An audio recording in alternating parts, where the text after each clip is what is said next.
Oke, assalamualaikum warahmatullahi wabarakatuh. Perkenalkan nama saya Ridwan Akmal. Jadi di sini saya akan mencoba untuk mempresentasikan hasil dari project final report saya di kelas A/B testing yang saya ambil di program Pacman. Jadi kita masuk ke backgroundnya terlebih dahulu. Jadi di sini tuh ada suatu company yang bergerak di bidang pemasaran. Jadi dia ingin jalankan suatu campaign pemasaran yang sukses. Jadi perusahaan tersebut ini menggunakan strategi pemasaran mengandalkan pengumuman layanan publik atau yang biasa kita kenal dengan public service announcement. Namun perusahaan tersebut tuh memiliki strategi pemasaran yang baru, yaitu menggunakan AdSense. Nah, perusahaan tersebut tuh ingin tahu apakah iklan atau AdSense itu lebih berhasil meningkatkan conversion rate daripada public service announcement yang telah dilakukan sebelumnya. Jadi eksperimen goals dari problem kali ini tuh yaitu untuk mengukur apakah perubahan strategi pemasaran dari PSA, Public Service Announcement ke AdSense itu dapat meningkatkan conversion rate. Nah, matriks yang utama digunakan di kasus ini yaitu konversi dari pengguna baru atau tingkat konversi seperti yang disebutkan pada sebelumnya yaitu conversion rate. Jadi ini akan mengukur sejauh mana pengguna itu yang terpapar iklan AdSense itu lebih cenderung untuk melakukan tindakan yang diinginkan, misalnya mendaftar atau melakukan pembelian sales. Nah, metrik sekunder yang digunakan itu kita mempertimbangkan metrik seperti klik iklan ataupun waktu yang dihabiskan di situs web ataupun apps dari company tersebut. Nah, metrik ini tuh dapat memberikan wawasan tambahan tentang bagaimana perubahan strategi pemasaran yang mempengaruhi behavior dari pengguna. Nah, variance yang digunakan itu ada dua ya, seperti biasa di experimental A/B testing, yaitu variable control, yaitu eksperimen pengguna yang terpapar dengan PSA atau Public Service Announcement yang lama ya. Terus yang berikutnya yang treatment yaitu eksperimen ya adalah eksperimen yang pengguna itu terpapar dengan iklan AdSense. Nah, di sini kita udah ngedefine hipotesis. Jadi hipotesis nolnya itu adalah tidak ada perbedaan signifikan dalam tingkat conversion rate antara PSA ataupun AdSense. Nah, hipotesis alternatifnya kita terdapat perbedaan signifikan dalam tingkat conversion rate antara PSA dan iklan ads. Nah, berikutnya lagi desain eksperimen di sini randomization unit adalah setiap user itu adalah unit randomization. Nah, target dari randomization unit ini itu pengguna yang akan ditempatkan dalam kelompok variable control si PSA tadi ataupun kelompok treatment. Nah, sampel size-nya ini kita ada tiga di sini yaitu significant level atau alpha. Jadi nilai signifikansi ini biasanya dinyatakan sebagai presentasi seperti 0,05 ataupun 0,01. Nah, singkatnya semakin rendah nilai signifikansi, semakin kecil kemungkinan kita untuk menolak hipotesis nol secara keliru. Nah, berikutnya adalah power level atau biasa kita sebut dengan 1 min beta. Jadi ini probabilitas untuk nolak hipotesis nol jika hipotesis nol sebenarnya salah. Nah, power level ini biasa dinyatakan sebagai presentasi juga, itu seperti 80% ataupun 95%. Nah, berikutnya lagi ada difference between control and treatment. Jadi ini tuh perbedaan antara nilai statistik dalam kelompok kontrol dan kelompok treatment. Nah, ini saya define di sini di code-nya. Berikut lagi part tentang running eksperimen dan gain insight knowledge dari eksperimen tersebut. Pertama yaitu ensure trustworthiness. Jadi kita ngelihat data quality-nya. Di sini tuh kita dapat lihat nilai missing-nya tuh nol ya, dan nilai data yang terduplikasi juga nol, tidak ada. Terus berikutnya lagi, masing-masing tuh memiliki tiga fitur numerik dan tiga fitur kategorik. Nah, dengan data yang seperti ini yang tidak ada missing dan tidak ada yang data yang terduplikat, kualitas datanya itu udah bersih gitu. Jadi kita tidak perlu memprosesnya lebih deep. Kita tidak melakukan pre-processing yang aneh-aneh.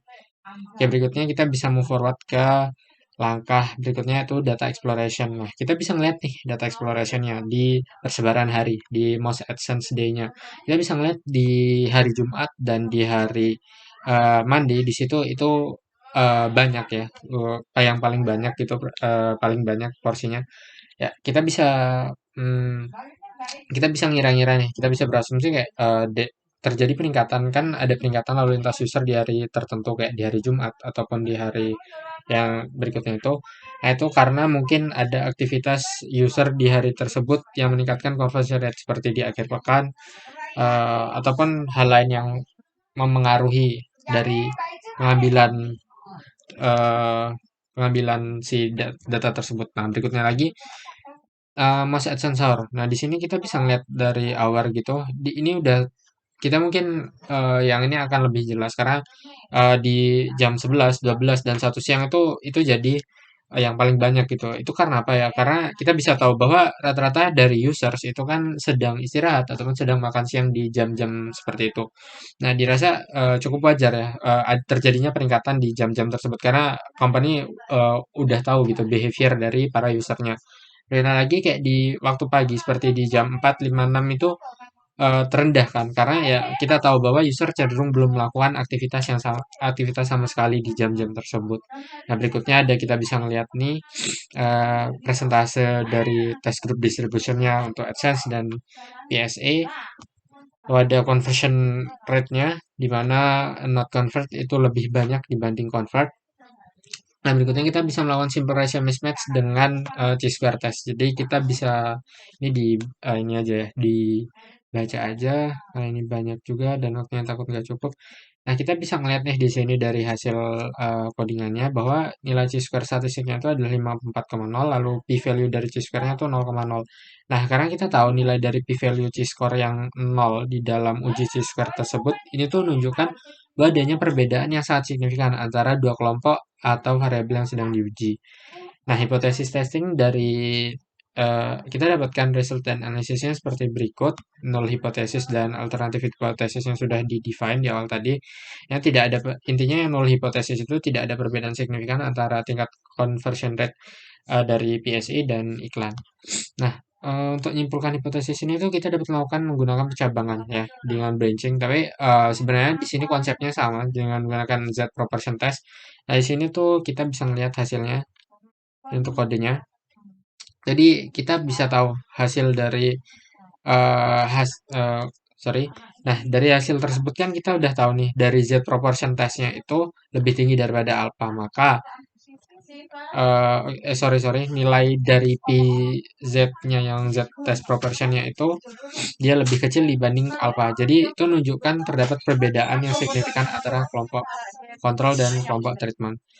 Nah, berikutnya lagi confidence interval of difference between control and treatment. Nah, confidence interval ini tuh ngindikasiin range perkiraan parameter tertentu seperti mean atau proporsi. Nah, konteksnya sini tuh kita punya interval dalam range perkiraan perbedaan proporsi atau rasio antar dua kelompok yang sedang dibandingin tadi. Nah, di case ini tuh kita dapetin 0,025 itu batas bawah lower bound dari confidence interval dan 0,026 adalah batas upper bound dari confidence interval. Nah, dengan kata lain, jika kita nih ngambil level kepercayaan di 95%, maka keyakinan bahwa perbedaan proporsi antar kelompok kontrol dan kelompok treatment itu berada di antara 0,025 dan 0,026.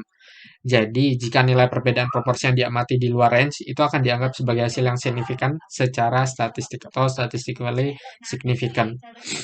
Nah, conclusionnya tuh dari hasil yang tadi ya, simple ratio mismatch yang dengan uji chi-square tadi, p-value yang bla bla bla tadi itu lebih kecil, maka nilai p-value kan lebih kecil dibandingkan nilai eh, si alfanya tadi, terus signifikansi yang udah kita define di awal. Jadi kita bisa tahu bahwa eh, ada perbedaan yang signifikan antara kelompok kontrol dan kelompok treatment. Itu juga kita sudah buktikan dengan hipotesis testing. Lalu juga hipotesis testing itu tadi kan kita gunain si proportion z-test. Jadi ya intinya dengan banyak eh, alternatif yang kita lakukan, kita dapatkan bahwa memang hipotesis yang ditolak sehingga terdapat perbedaan signifikan antara kelompok kontrol dan kelompok treatment dalam hal conversion rate. Nah, kita bisa ngeliat di sini karena tingkat conversion rate lebih tinggi di AdSense lebih tinggi dibanding public service announcement atau PSA itu kita bisa merekomend ke lini bisnisnya bahwa dapat dilakukan strategi marketing dengan iklan ads yang lebih baik AdSense ya. Karena kita bisa melihat bahwa conversion rate dari AdSense itu lebih baik dibandingkan si public service announcement. Nah, berikutnya lagi kita bisa melakukan apa ya? Kita bisa melakukan consideration si biaya campaign dari iklan AdSense itu apakah sudah seimbang dengan keuntungan yang dihasilkan ke depannya. Lalu kita bisa melakukan perhitungan ROI atau return on investment untuk memastikan bahwa pengeluaran untuk iklan itu sebanding gitu dengan pendapatan yang dihasilkan dari conversion.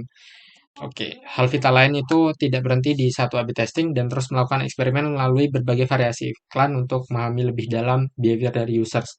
Oke, eksperimen berkelanjutan